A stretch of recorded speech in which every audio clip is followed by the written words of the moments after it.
delighted to see you all here. Some of you probably tried to come to this talk in February when our speaker was ill and we had to postpone it. But I'm thinking of duties for the day. Oh, good. To the extent that she's remembered today outside of Amherst, Mabel Loomis Todd, whose vital dates are 1856 to 1932, which makes her seem very modern, is principally known for one of two things: editing the poetry of Emily Dickinson, or her 13-year-long affair with Emily's older brother, Austin. But Mabel was much more than just Emily's editor or Austin's lover. She was a writer, a poet, an artist, a civic activist, a world traveler, and, as it turned out, an ardent environmentalist. Perhaps nothing influenced Mabel more than real and perceived inspiration of the Thoreau family. Biographer and Tufts professor Julie Dobrow will speak about the many ways in which Mabel would feel the Transcendentalist call and how it profoundly affected her life and her work. Julie is no stranger to the Amherst Historical Society or to Amherst. She's the director of the Center for Interdisciplinary Studies at Tufts University, where she also holds faculty appointments in the Elliott Pearson Department of Child Study and Human Development, and also in the Film and Media Studies program and the Civic Studies program. She's a senior fellow in civic media at the Tisch College of Civic Life at Tufts. She's a very busy woman. Her social science research and writing focus on issues of representation and diversity in children's media and media effects on children. Her writing has appeared in both scholarly and popular publications. Other research and writing focuses on historical biography. After Emily, Two Remarkable Women and the Legacy of America's Greatest Poet, published by W.W. Norton, came out in 2018, and it was longlisted for a Penn Bograd Award in Biography, shortlisted for the Plutarch Award in Biography. Dobrow is currently working on a project called Half the History, which tells the untold and undertold stories of women's lives through short-form biography, film, and podcast. And if everything aligns correctly, I think we'll hear about that and maybe see a little bit from that great effort. Julie holds an AB in anthropology and sociology from Smith College and both MA and PhD degrees from the Annenberg School for Communication at the University of Pennsylvania. So please welcome Julie.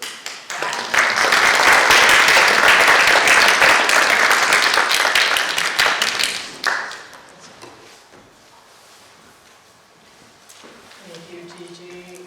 And thanks so much to the Amherst Historical Society for inviting me back to speak this afternoon, and for being so kind as to reschedule the talk when I wasn't able to come the first time.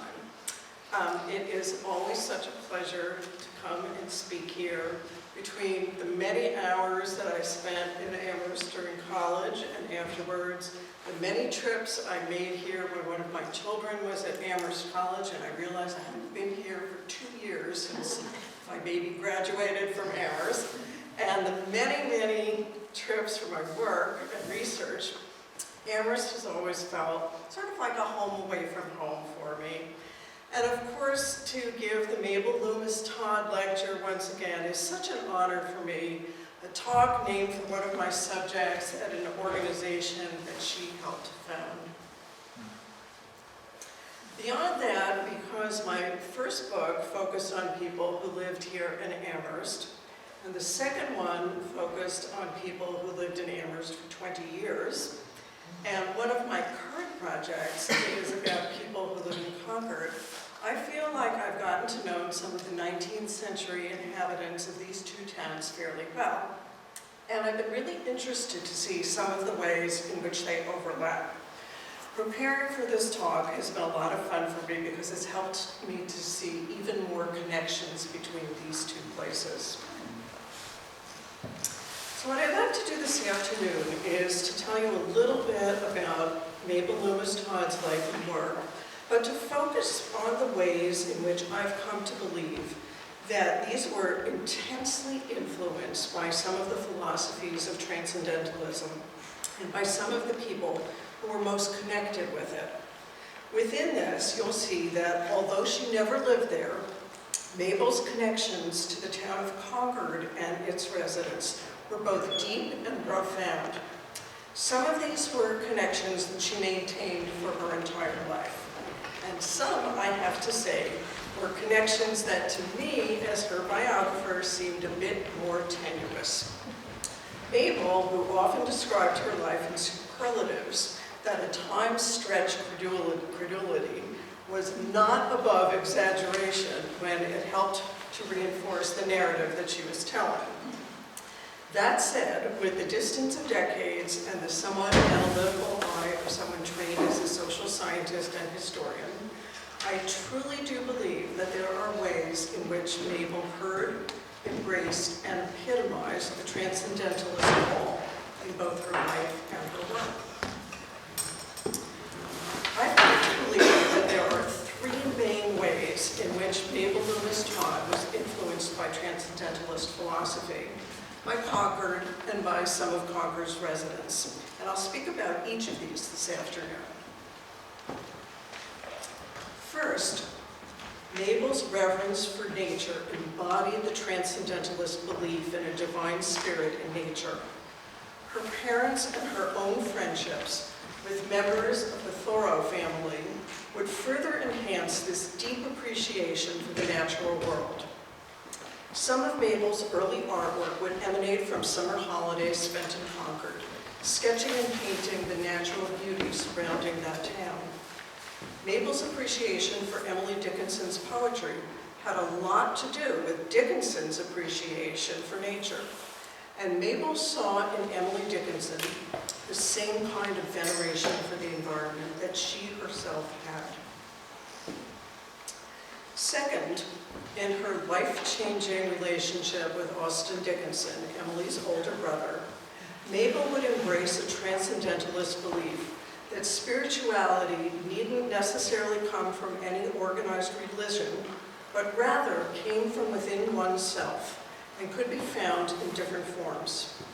Now, perhaps this was just part of an elaborate set of rationalizations that Mabel and Austin developed to justify their extramarital relationship. But having read many of their letters to each other, as well as Mabel's innermost thoughts as expressed in her daily diaries and journals, I believe that they believed that their relationship was in ways the corporeal embodiment of a transcendentalist spirituality. Moreover, they believed that their righteousness about their relationship was the living embodiment of nonconformity, self-reliance, free thought, and confidence, some of the pillars of transcendentalism. And third, both Mabel's environmental work and her interpretations of Emily Dickinson's poetry and her promotion of it were in some ways rooted in the transcendentalist influences to which she was exposed early in her life and which she came to embrace throughout it. So let me start by reminding you of why I found Mabel Loomis Todd to be such a compelling character in the first place. First, arguably the most important part of her professional life revolved around Emily Dickinson work. Without Mabel Loomis Todd, we probably would not know the poetry of Emily Dickinson today. Second, in addition to and besides her Emily Dickinson work, Mabel did remarkable things in both her personal and professional lives, things that set her apart because they truly pushed the envelope of what women of her era did. Mabel was a talented visual artist. She was an extraordinarily gifted musician who studied both piano and voice at the New England Conservatory. She was a writer who published more than 200 articles in all of the leading newspapers and magazines of her day, as well as a dozen books that she wrote or edited. She was a world traveler who visited more than 30 countries on 5 continents. She was an excellent orator and a rare female public intellectual who gave talks on dozens of different topics to audiences large and small across America. And she was an environmental activist. Third, Mabel and her daughter, Millicent Todd Bingham, who became an important partner in the second round of Dickinson poetry editing and publication, had an exceedingly complicated relationship with each other. As I've said before, anyone who is a mother or daughter, or anyone who knows a mother or daughter, knows that even in the best of all possible circumstances, mother-daughter relationships are complicated. And Mabel and Millicent's relationship, not the best of all possible circumstances. And finally, Mabel and Millicent were both complex characters. I didn't always like them, but I always admired them. Mabel Loomis Todd was born in 1856. Her mother's family traced their roots directly to John and Priscilla Alden, and all of the women in the Wilder family were intensely, perhaps disproportionately proud of this matrilineal line straight back to the Mayflower. They held a belief in the primacy and importance of their Puritan heritage, and also believed that their family came from a procession of thoughtful, intellectual, artistic, and refined individuals. Individuals connected to some of the most important minds of their respective eras. With this belief in their own status, regardless of financial circumstance, came a kind of innate snobbery and a conviction that only certain kinds of people who came from certain kinds of families were appropriate to socialize with or to marry, and that many other people were in some ways inherently unequal to the Wilders and their kin. Now, this was especially interesting, in fact, in light of the fact that in 4 successive generations of Wilder women, which you see depicted in this slide, from Mabel's grandmother through her daughter Millicent, each one lived in economic circumstances that were somewhat compromised. But they never let that stop them from thinking that they still belonged to a social class, which quite frankly their finances would not have suggested. Now, here's where Mabel's first Concord connection was made. Her maternal grandfather, John Wilder, was pastor of the Trinitarian Church in Concord during the 1830s. John married Mary Wales Forbes Jones in 1826 and accepted a call to the Congregational Church in Concord in 1833.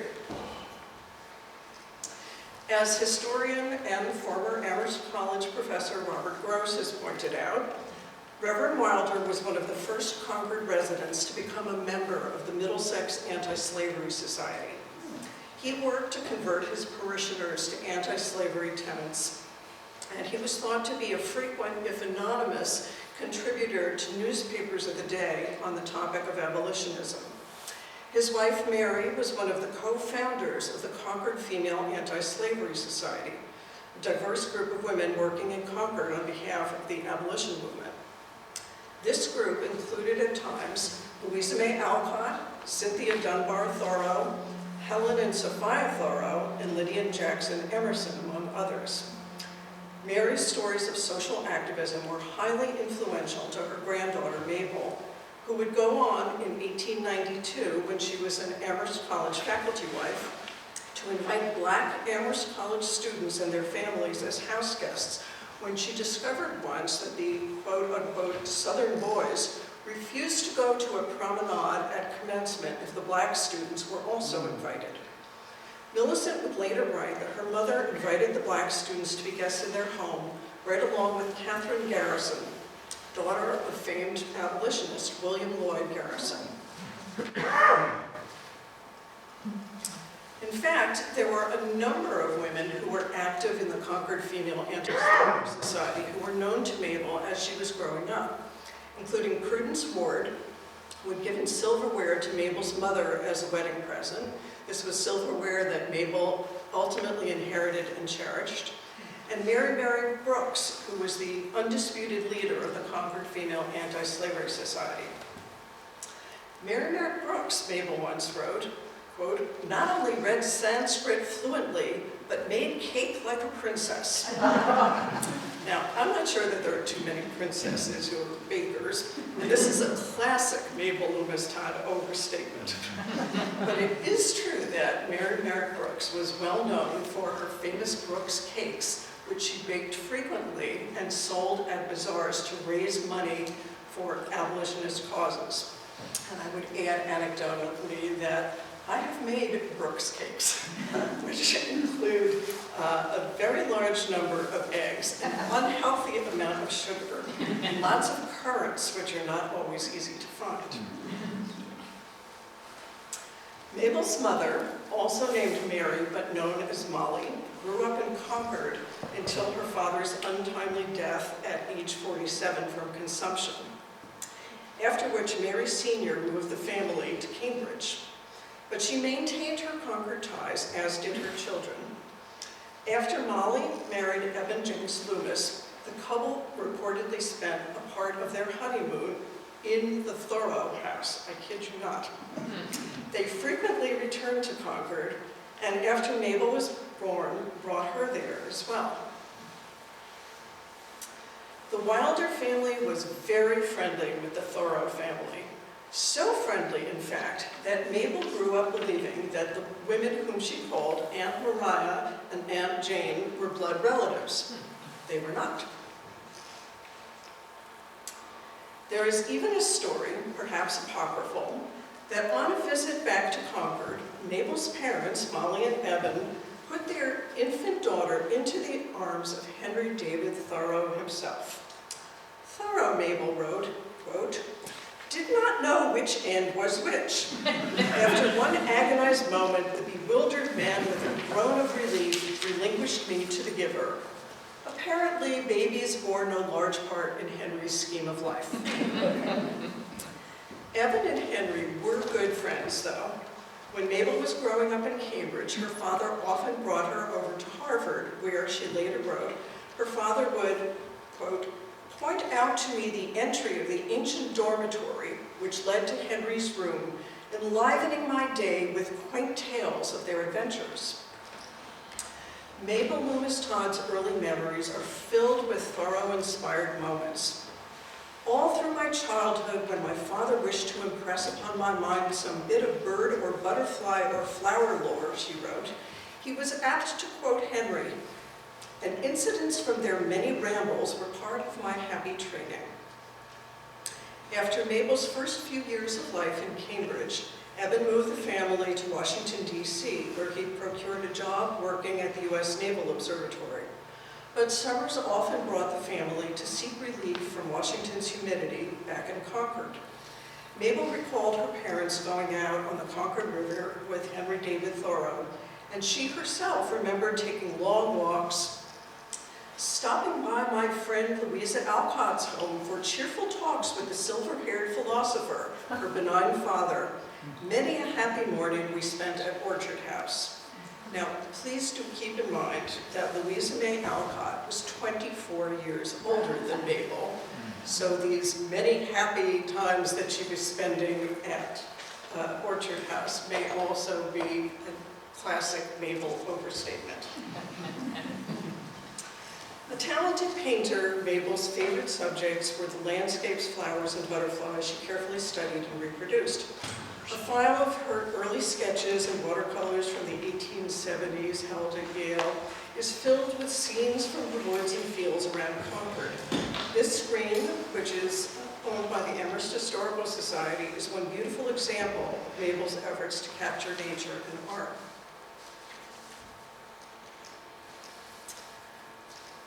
Like Henry David Thoreau, Mabel also tried to recreate and preserve nature in her writing. A dedicated diarist who wrote every single day of her life, Mabel filled many volumes with entries in which she wrote detailed descriptions of flowers, trees, and landscapes. And indeed, many pages also contained dried pressed flowers that she collected and wanted to save. Those flowers are still there in her diary pages. Her reverence was evident and wide-ranging, from her observations of the changing autumnal colors in the trees she could see outside her home in Amherst, to her description of the giant sequoias near Yosemite. "The instant I saw these marvelous red trunks," she wrote, "I knew that my soul was to be dominated as never before." In fact, one of the very first pieces of writing that Mabel ever published was about time spent in Maine and her descriptions of the environment. This was a piece of writing that she shared with another Concord resident, Louisa May Alcott. She said these were unusually well written and showed two of the great characteristics of a successful writer, observation and the power of description. Teenage Mabel proudly wrote home to her mother. Now, such rapturous dedication to the natural world was not uncommon in the Victorian era, but Mabel Loomis Todd's love of the environment was not only aesthetic or philosophically inspired by Thoreau or other Transcendentalists who influenced her family in her early years. As she grew up, Mabel saw that humans were making significant and troubling incursions into the environment, whereas she was dedicated to preserving it. Now, I do believe that a relatively unknown aspect and unsung virtue of Mabel Loomis Todd was her role as an early land preservationist. Her familiarity with Thoreau's writings, as well as the philosophy of John Muir, led her to believe in preserving land for its own sake. Thoreau believed that the environment was something to be observed and revered, but that it was a shared resource that needed to be preserved. In Walden, he famously wrote, "Enjoy the land, but own it not." Mabel took a different tactic. For her part, she realized that in Euro-American culture, land was increasingly thought of as a commodity, and that in order to save it, she needed to buy it. Never mind what Thoreau might have said. In the notes for one of the many talks that she gave before women's clubs and organizations such as chapters of the Audubon Society, Mabel wrote, "Trees must be cared for. Deforestation will cause our land to become like the desert of old Arabia." To save trees, Mabel believed, she must buy them.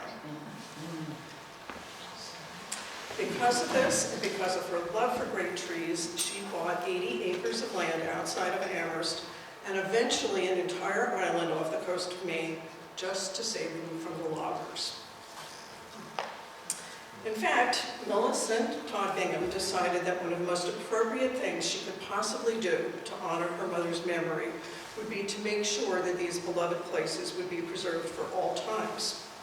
Millicent eventually donated the land in Pelham to Amherst College, where for a time it was known as the Mabel Loomis Todd Forest, and was used by the college as a kind of living laboratory for biology students in the early 1960s.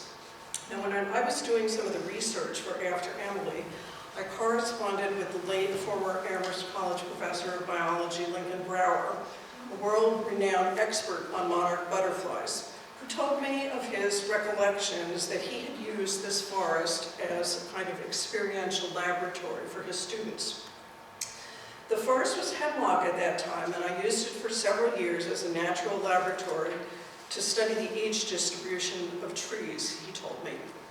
I remember in my talk at the dedication ceremony Amherst held that I mentioned the Amherst College liberal arts ways of seeing the world, and that we avoided the substitution of activity for thought.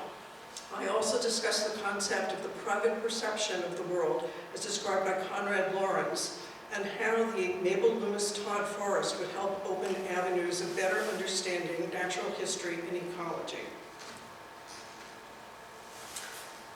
After Mabel died, Millicent also entered into a decades-long set of negotiations with the National Audubon Society to donate all of Hog Island off the coast of Maine, starting a camp for adult learners that exists there to this day, and eventually turning the island over to Audubon so that it could be preserved in perpetuity. These negotiations culminated with a ceremony in 1960 attended by Millicent Todd Bingham and her good friend and environmental mentor, Rachel Carson. Now, it was not only Henry David Thoreau and his aunts with whom Mabel felt some affinity, it was also one of his sisters, Sophia. Sophia was 37 years older than Mabel, so it's hard to believe that there was any kind of real friendship between the two of them, at least until the time that Mabel was a teenager. And yet there is no doubt but that Sophia Thoreau was influential in Mabel's life. Reflecting back years later, Mabel wrote, "My childhood and early girlhood idol was Sophia Thoreau, Henry's sister, As vital and fascinating as a woman could be, she possessed as great brilliance of tongue as he ever exhibited with eyes or pen. Her strongly marked, decisive face constantly reminded me of the pictured face of Dante, as well as George Eliot, whose resemblance to one another always impressed me. She possessed charm far ahead of any possible beauty, and she was the most brilliant talker I ever listened to. Mabel also referred to Sophia as the friend incarnate, or the dear wonderful model for all girlish endeavor. Sophia once gave Mabel a brilliant blue box with gold lettering containing many specimens of pencils made by her father and her brothers, Henry and John, telling Mabel that these are for the dear child who is already beginning to write so much and so well. At least this is how Mabel chose to recount this gift many years later. But the relationship did continue. When Mabel was a student at the New England Conservatory, Sophia visited and stayed with her, continuing what Mabel called our halcyon times. They shared a love of music, and their bond remained intact until Sophia's death in 1876. Sophia bequeathed Mabel her first editions of Ralph Waldo Emerson's books, bearing inscriptions to the Thoreau siblings, continuing the Transcendentalist influence and connection. Now, I've also come to believe that there is a connection, another connection between Mabel Loomis Todd and Sophia Thoreau that Mabel would not have known during her own lifetime. And that is that to the extent that she is remembered today, Sophia is remembered because she was the one who worked to get her brother Henry David's works published after his death. Just like Mabel worked to get Emily Dickinson's works published. So there are two women who worked very, very hard to get really important tenets of American literature published. And they never got credit for it, either one of them. Except today. So I think you can see from the examples that I presented that the time that Mabel spent in Concord as a girl was formative for her in several ways. It introduced her to people whose immersion in writing was influential to her. It helped to develop her aesthetic and also her sense that it was important for women to be civically engaged. And it influenced her thoughts about the role of nature in our lives, as well as the imperative to preserve it. But there was, I think, another way in which Mabel's exposure to Concord and its role in developing Transcendentalism became important for her, and this is in her sense of spirituality. Despite having a number of forebears who were ministers, Mabel Loomis Todd herself was not much of a churchgoer. She never was. In fact, her diaries are filled with statements like, "I did not go to church today," or "I don't believe in the things that church people do." And yet, Mabel considered herself to be a very spiritual person. "I find my spirit in nature," she once wrote in a lengthy musing in one of her journals. "The trees are my church, the forest my congregation."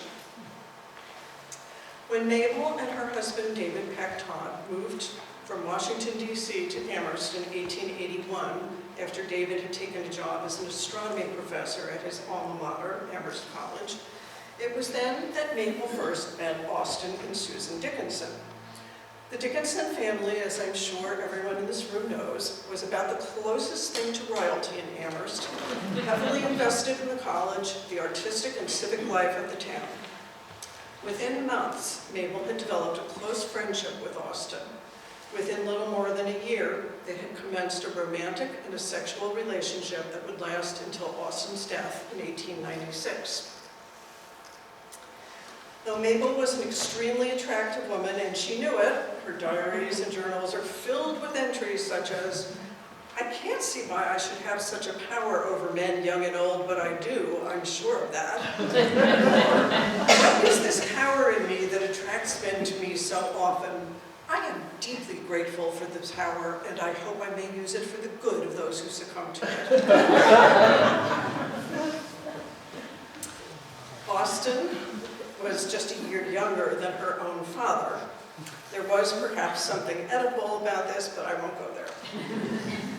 Now, part what drew the pair together was their shared appreciation for the natural world. In fact, one of the very first of Mabel's journal entries that mention Austin, shortly after she and David moved to Amherst, this becomes very clear. All his life, he has passionately loved all nature, she wrote.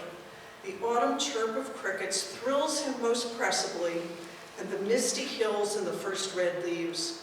The first thing which made me sure he was a true, if silent poet, was his saying one day up in Sunderland Park that when he died, he wanted to be buried where the crickets could constantly chirp around him.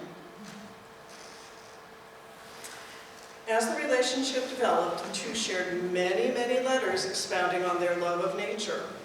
Many of their assignations would take place in Austin's carriage when they rode out into the Pelham Hills. Austin, as I'm sure many of you know, was one of the people most responsible for the development of Wildwood Cemetery, a place that he envisioned as the spot where he and Mabel would ultimately lie together and be one with nature. Mabel wrote in her diary in 1895, shortly before Austin died, "Dear Austin came by for me to go to Wildwood with him, which I did, and found it lovelier than a dream, quite a good breeze. It was a very happy time, and he said things to me coming back that made me insensitive of any earthly pain or irritation or discomfort forever." Well, of course, though Austin and Mabel and many of their respective family members did end up at Wildwood, it was not quite in the configuration that Mabel and Austin originally envisioned. Apart from their love of nature, Mabel and Austin shared the sense that their love was beyond the bounds of conventional love. It was, of course, though not in the sense that they thought of it.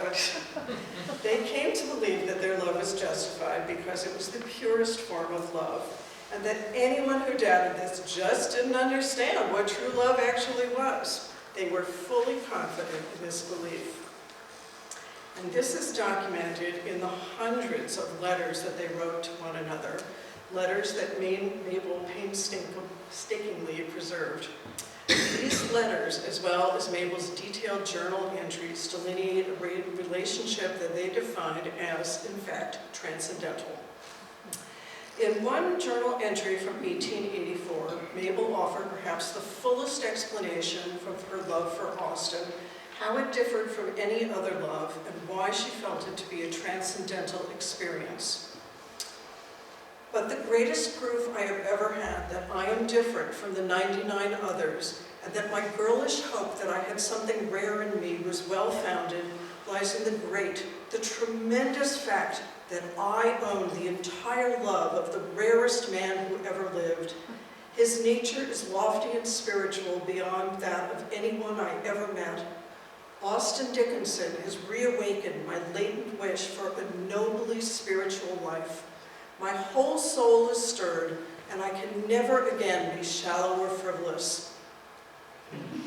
He is heaven sent, it is beyond words." Now, Mabel goes on to discuss her love for Austin, saying that it gave her a new and personal knowledge of God, her certainty that because of Austin, she needed no other intermediary for spiritual insight.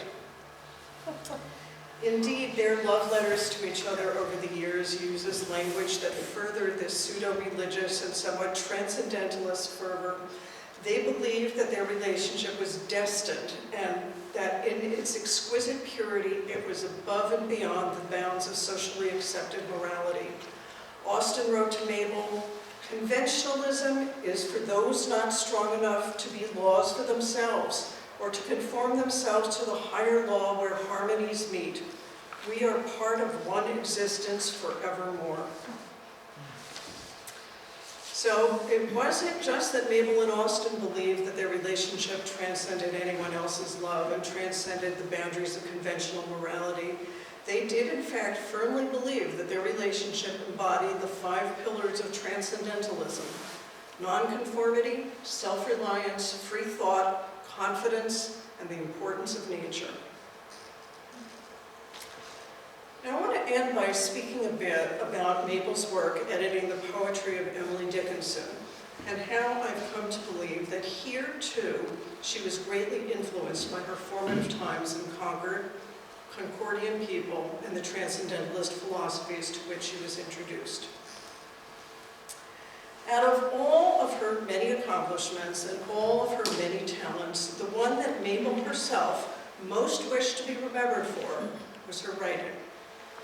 But as our friend Polly Longsworth, whose wonderful book about Mabel and Austin's love letters first alerted me to the existence of Mabel Loomis Todd, as Polly has astutely observed, Mabel had a good enough eye for good writing to know that she herself, while a very competent writer, well known during her own lifetime, would not ultimately be remembered as a famous one.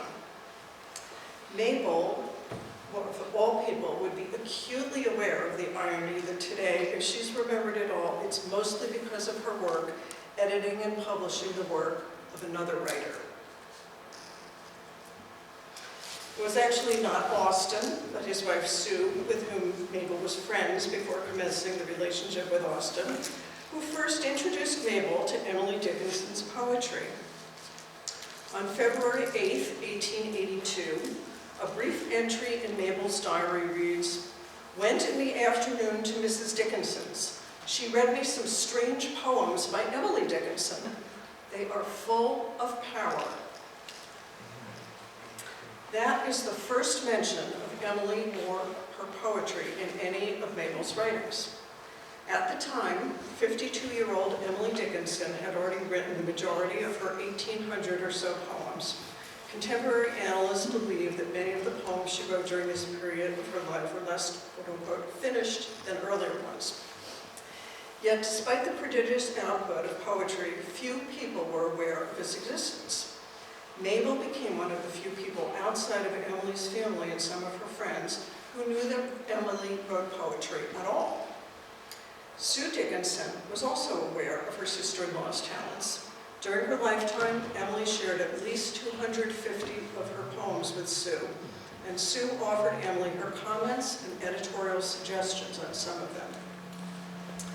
For her part, Mabel immediately appreciated not only Emily's strange syntax, unusual use of punctuation and word choice, but especially her subjects, most of which were drawn from nature. Like Thoreau, Emerson, and some of the Transcendentalists, Emily seemed to invest some Transcendentalist ideals into her life and her poetry. She clearly kept to herself. She did not conform to others.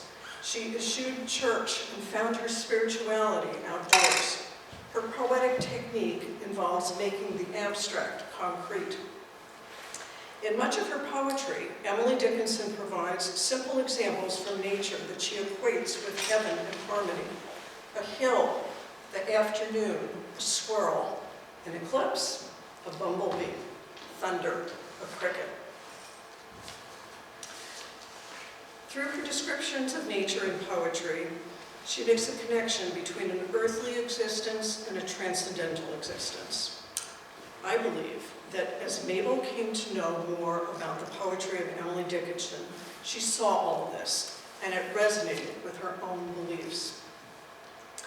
By the time that Mabel arrived in Amherst, Emily Dickinson had already become a recluse, seeing few people outside of her own family members and rarely leaving her home.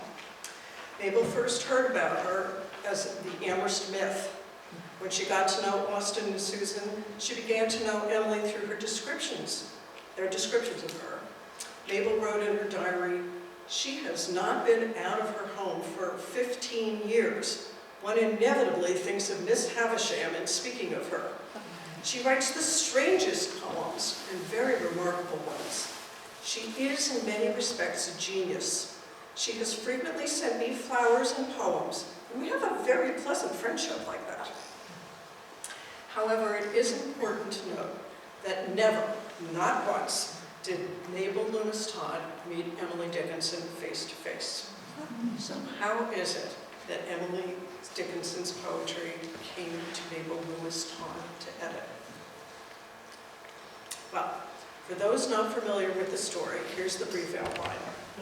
After Emily died in 1886, her sister Lavinia discovered a cache of poems that no one knew existed, and she became determined to share them with the world. This task eventually fell to Mabel, who was well known to Lavinia through her relationship with Austin. Lavinia knew that Mabel was energetic and ambitious enough for the job, and that Mabel's love for Austin would make her feel compelled to take on this work. Mabel was not Lavinia's first choice of an editor for her sister's poetry. Though we don't know for sure, the first choice was probably Susan Dickinson, her sister-in-law, with whom Emily had shared many poems.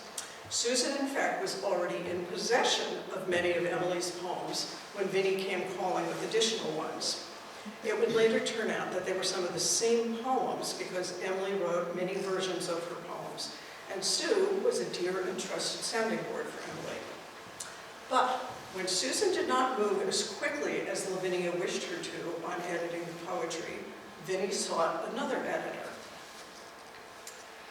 That was probably Colonel Thomas Wentworth Higginson, the well-known abolitionist, commander of a black regiment during the Civil War, Unitarian minister, and literary advocate. Emily had, in fact, sent a number of her poems during her lifetime to Higginson to evaluate. But Higginson declined to take on this project as well. And so Lavinia turned to Mabel, whom she instinctively knew would take on the project. But Mabel knew that she could not do this project herself. She could not do it without enlisting the help of someone who had deep ties to the publishing establishment, someone with impeccable literary credentials. And that someone was Thomas Wentworth Higginson. Though Colonel Higginson had been unwilling to take on the considerable task of deciphering Emily's difficult handwriting and editing these confusing poems by himself, Mabel convinced him to become her co-editor in the endeavor when she came to his home in Cambridge and read him some of the poetry out loud. Was it Mabel's beautiful voice, her propensity for the dramatic that enticed him? She would later write that he was greatly astonished, said that he had no idea there were so many and passably conventional formed. Emily's so-called strange cadences came alive when Mabel read them out loud. Long story short, Mabel and Higginson went through a complex and controversial process to edit these poems, which differed so radically from 19th century poetic conventions. Among other things, they altered word choices to make poems that scan better. They altered Emily's idiosyncratic use of punctuation. They regularized the ways in which capital letters were used in poems. Perhaps most controversially, they gave titles to poems that originally bore none. Indeed, of the 1,800 or so poems that we know Emily Dickinson to have written during her lifetime, only a dozen of them were given titles by the poet. Mabel and Higginson published 2 co-edited volumes of the poetry, which came out in 1890 and 1891. Both of these went through several printings. Mabel solo edited a 3rd volume of poetry, which was published in 1896. And Mabel also edited and published a 2-volume set of Emily Dickinson's letters, which first came out in 1894. That part of the story is pretty well known. Here's what's not as well known. After Austin Dickinson died, in a dispute over compensation for all of the work that she did editing the poems, for which she received a total of only $200, and all of her general frustration with the surviving women in the Dickinson family, Mabel took all of the unpublished letters and poems that numbered more than 600, threw them in a chest, and didn't speak about them for more than 3 decades. But in 1929, as the centenary of Emily Dickinson's birth approached, one summer on Hog Island, the ever-publicity-savvy Mabel Loomis Todd looked up at her daughter from the hammock in which she lay and said, "Millicent, will you help me set it right?" You see, Maddie Dickinson Bianchi, Austin's one surviving child, had been putting out her own editions of her Aunt Emily's poetry and letters, and having publishers take Mabel's names off the older ones. To Mabel and to Millicent, this seemed like an incredible injustice. further injury from the long-running battle between the Dickinsons and the Todds. Mabel asked Millicent to help her bring out a new edition of Emily Dickinson's letters to reclaim the right to define Emily Dickinson. And so Millicent jettisoned her own very promising academic career and retooled herself as an Emily Dickinson scholar. Millicent wrote 4 books about Emily Dickinson's life and poetry. She received 2 honorary doctorates for all of her work on Dickinson. And yet, with as much as she knew about the idiosyncratic style and life of Emily Dickinson, to the day that she died, Millicent Todd Bingham worried that she lacked the proper credentials and would never be considered a true Dickinson scholar within the Academy. So I do think that Millicent deserves a lot of credit for many things, including saving the so-called scraps, the unfinished poems of Emily Dickinson's that were written on the backs of envelopes, on pieces of newspaper, even along the margins of grocery lists. Millicent herself recognized the deep transcendentalist ties between her family and the Thoreaus, and the connection between the ways in which she and her mother had been brought up to appreciate the small moments in nature as big ones, in a manner very similar to how Emily Dickinson appreciated and used nature in her poetry.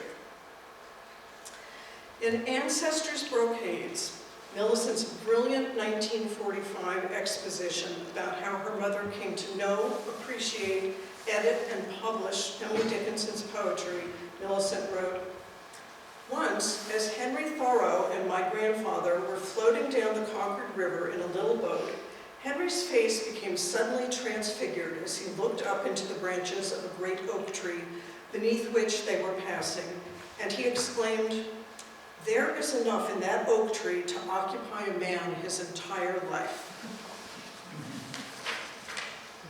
Millicent then explained that this idea, transmitted to her mother and then to herself, was very similar to Emily Dickinson's thought that, quote, "To live is so startling it leaves but little room for other occupations," and that such living is found most deeply in the simplest surroundings.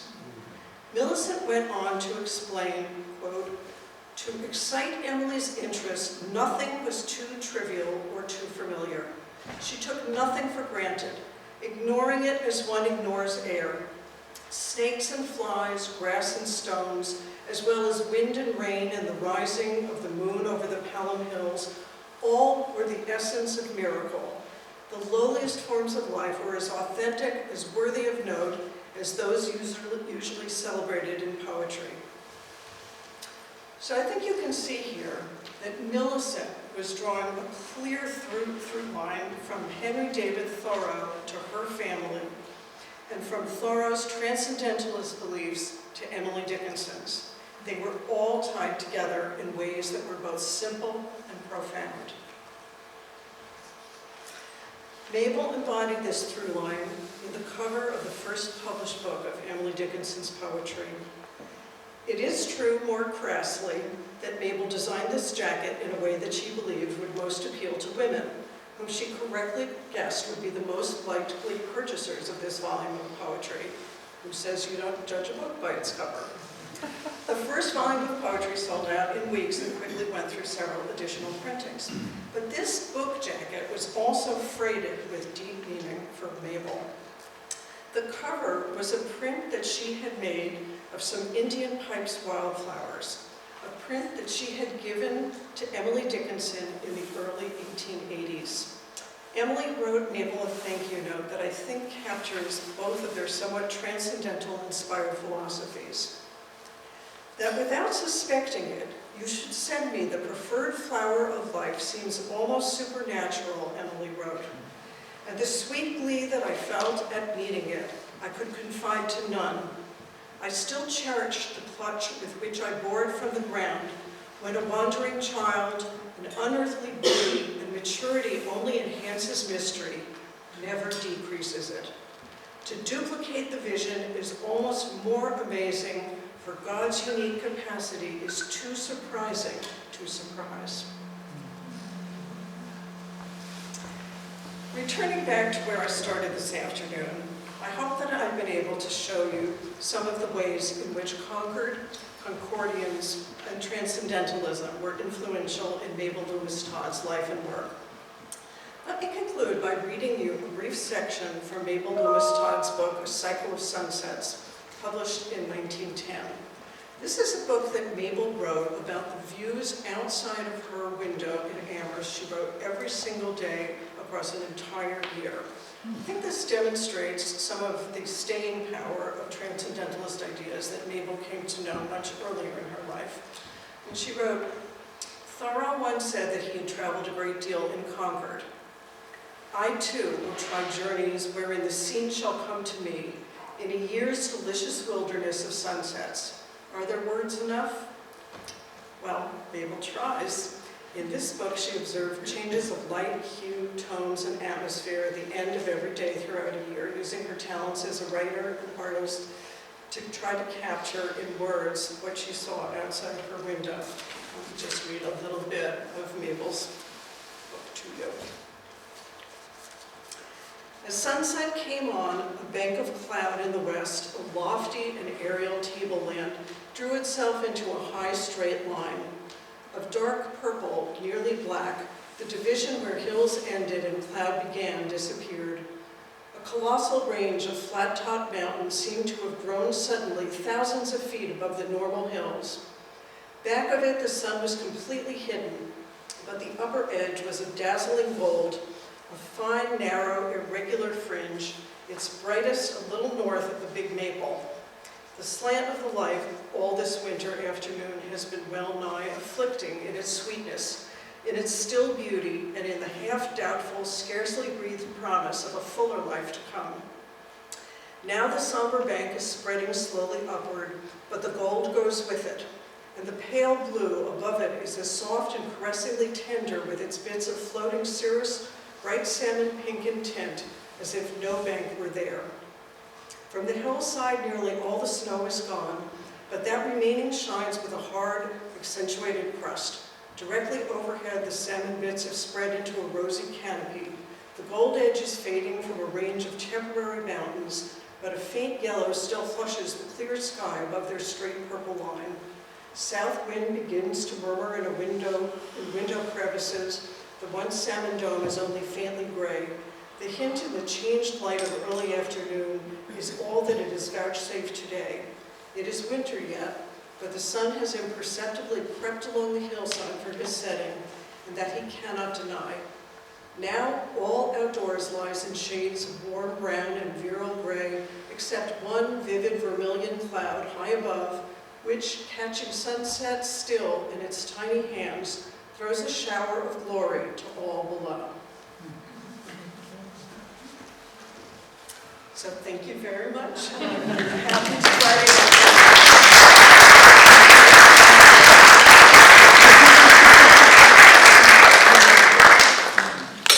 Any questions?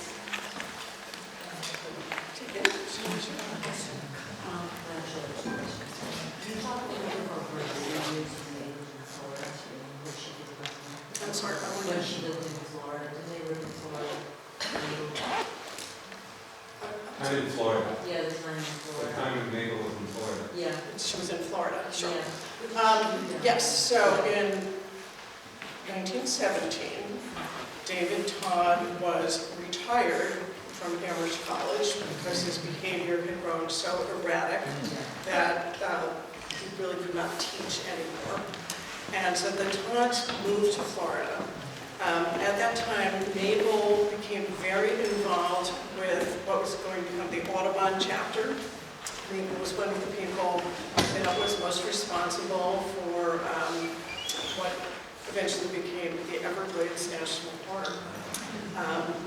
She spent part of the year in Florida, she spent part of the year in Maine, and she maintained pretty high profile, I think, of writing and editing. She also, during her time in Florida, sort of thought of herself as kind of an art entrepreneur, and she had this wonderful, huge house where she held showings of different local artists and championed one artist in particular, Howard Hilder, with whom she had a very close relationship. How close? Not quite sure. I've read all of their letters to each other as well. And Howard Hilder accompanied Mabel each year on her journeys from Florida to Maine. He opened up the house for her. He closed down the house for her. Howard Hilder was actually with her when she died. Yeah, so I think Mabel's time in Florida was actually a pretty interesting chapter as well.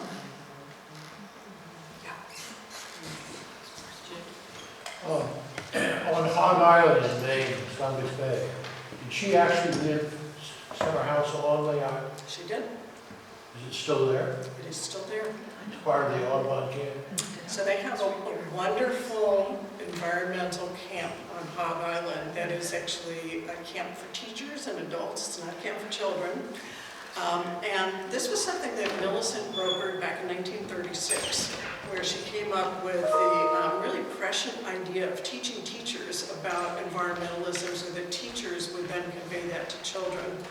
And that's what they do on Hog Island. They bring in teachers each year, and you can go. It's a great place. I've been to Hog Island a couple of times.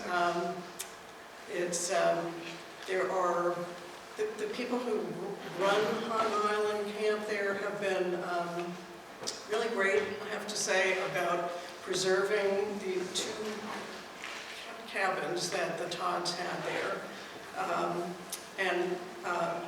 You actually can stay in one of them to be an artist in residence for a week, which is something I've thought about doing a couple of times. But it's a pretty amazing place. You can understand when you go there why Mabel thought about this, and she called it a royal spot.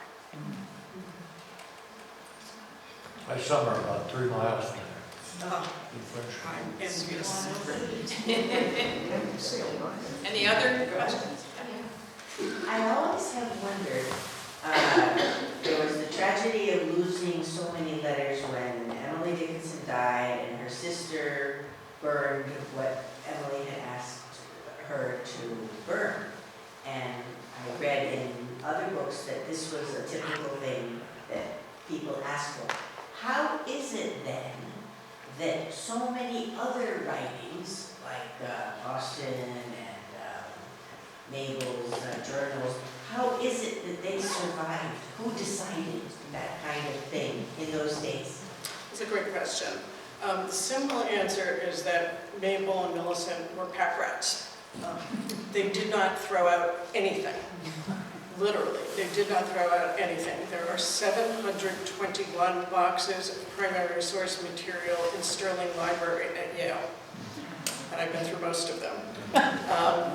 There are things that, quite frankly, you sort of wonder why anybody would have thought to preserve, but they did. So it's interesting because you're quite right. I mean, many 19th century women gave instructions to their next of kin that their personal writings, their letters, their diaries, their journals should be burned after they died. And didn't Austin say that to Lavinia about a whole package of letters that he had given her? Burn this as you love me if I disappear, something like that. There was those. She didn't listen to him.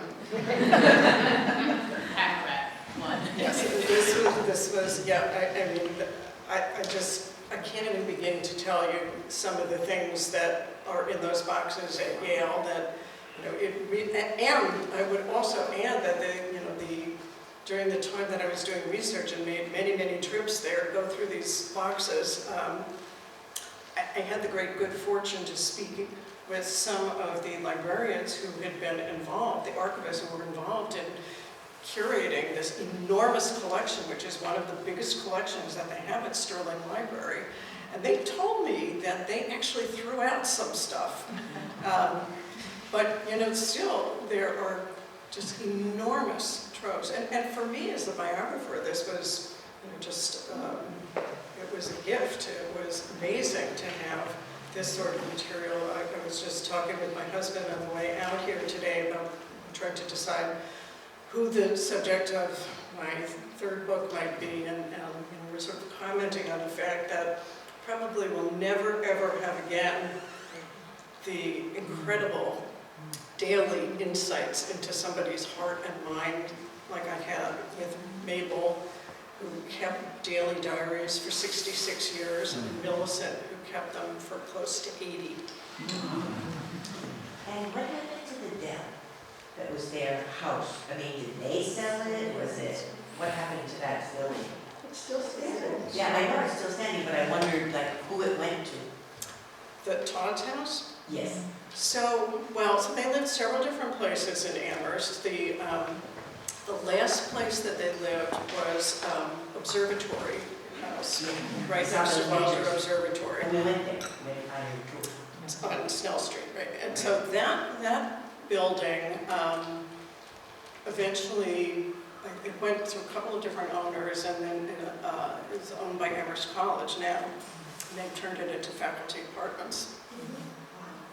So incidentally and coincidentally, the second book that I wrote was about Elaine and Charles Eastman, who also lived in Amherst for more than 20 years.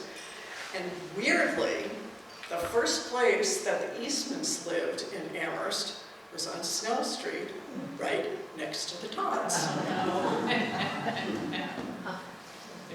Yes. You mentioned in passing the role of Sophia Thoreau and advocating for her brother's publication. Now, Henry David Thoreau's book was published 1854, somewhere in there. I might have my dates confused. He was still alive at the time.